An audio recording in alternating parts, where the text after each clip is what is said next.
The story of Chelsea Manning, which for years has been a combination of tragedy and anger at the way that she has been treated by a system that she was trying to help, entered an even more tragic phase this week. Manning, the former Army intelligence analyst who was jailed last year for refusing to testify before a grand jury that is investigating WikiLeaks, has been hospitalized after she attempted suicide on Wednesday, according to lawyers. Miss Manning is currently recovering. But a statement from Miss Manning's legal team said she's still scheduled to appear on Friday at a hearing before Judge Anthony Trenga of the United States District Court for the Eastern District of Virginia. Now this hearing, if you haven't been following the ongoing legal back and forth that has seen periods of like forcible containment and periods of freedom for very brief periods of time, at the hearing, the judge is expected to rule on whether to end the civil contempt sanctions imposed on Miss Manning after she refused to testify before a grand jury investigating the publication of thousands of American military and diplomatic files that she had provided to WikiLeaks in 2010.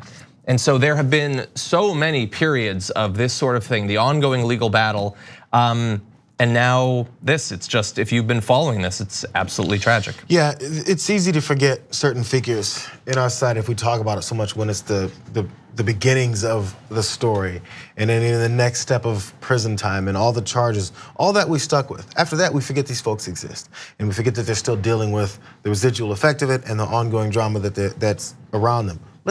I mean, that's beside the point of a trans status that she was having to deal with, the people's impressions and judgments about her also included. So there's so many things stacked on top of her, and then something like this happens, and you wonder if it wakes people up enough to realize this isn't just a news cycle. This is someone's life. Yeah, you know? Exactly.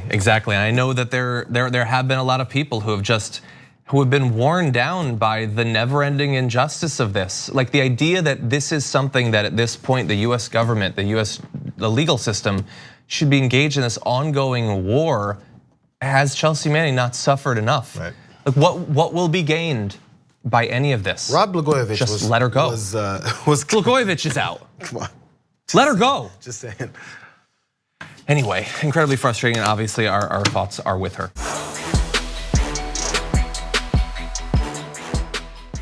Check out the Damage Report podcast each day, wherever you get your podcasts, whether Pocket Casts or Stitcher or iTunes. You can join me as I give you the news and stories you want, with a range of co-hosts and interview guests jumping in on the fun each day. Again, that's the Damage Report, wherever you get your podcasts. And if you get them at iTunes, don't forget to rate and review. Sometimes I'll read them live on the show.